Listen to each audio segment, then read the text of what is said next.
TNT rocks. Digimon rocks. TNT rocks.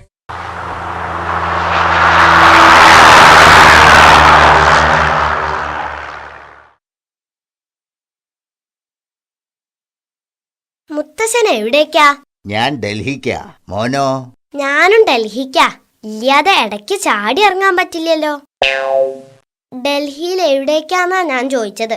ഡൽഹിയിൽ എന്റെ മകളുടെ വീട്ടിൽ പോവുക. മോൻ ഡൽഹിയിൽ എവിടേക്കാ? ഞാനും മകളുടെ വീട്ടിലേക്കാ. എന്ത്? ഈ ചെറുപ്രായത്തിൽ നിനക്ക് മകളോ? അയ്യോ, എന്റെ അല്ല, എന്റെ അമ്മാവന്റെ മകൾ ഡൽഹിയിലുണ്ട്. അമ്മാവന്റെ ആണേലും മകള് മകള് തന്നെയല്ലേ?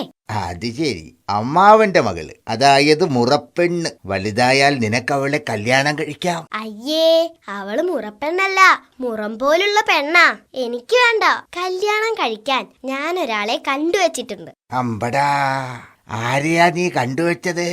ദാ ആ വരുന്ന എയർ ഹോസ്റ്റസിനെ. എടാ ഭയങ്കര, നീ ആള് കൊള്ളാവല്ലോ. എടാ മോനെ, അവർക്ക് ചുരുങ്ങിയത് ഒരു 25 വയസ്സ് പ്രായം വരും. നിനക്കൊരു 10. അങ്ങനെ വരുമ്പോ 15 വയസ്സിന്റെ വ്യത്യാസം. ഏയ്, അതൊക്കെ ഞാൻ മാനേജ് ചെയ്തോളാം. ആദ്യം മാരേജ് നടക്കട്ടെ. ഛേ, അതെങ്ങനെ ശരിയാവും മോനെ? മോനേക്കാളും 15 വയസ്സ് കൂടുതലല്ലേ അവർക്ക്? മുത്തച്ഛനാണെന്ന് പറഞ്ഞിട്ടെന്താ, ഒരു വിവരമില്ല. അതെ മുത്തച്ഛ, അതിനൊരു വഴിയുണ്ട്. ഞാനേ 15 വർഷം കഴിഞ്ഞിട്ടേ കല്യാണം കഴിക്കുന്നുള്ളൂ. അപ്പോഴെനിക്ക് 25 വയസ്സാവൂലോ. ഈ മുത്തച്ഛനൊരു മണ്ടൻ തന്നെ. പ്ലീസ് സർദാർ, ഇത് നിങ്ങളുടെ സീറ്റ് അല്ല, മാറിയിരിക്കണം പ്ലീസ്.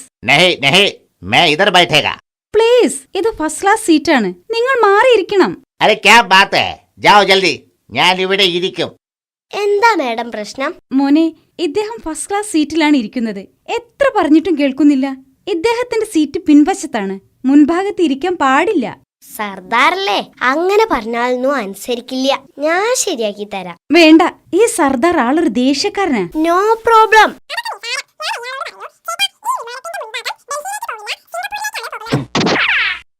വാവ്, ഇതെങ്ങനെ സാധിച്ചു?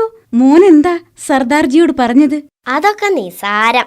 ഞാൻ അയാളോട് പറഞ്ഞു, ചേട്ടാ, ഈ വിമാനത്തിന്റെ മുൻഭാഗം ഡൽഹിയിലേക്ക് പോകില്ല, സിംഗപ്പൂരിലേക്കാണ് പോകുന്നതെന്ന്.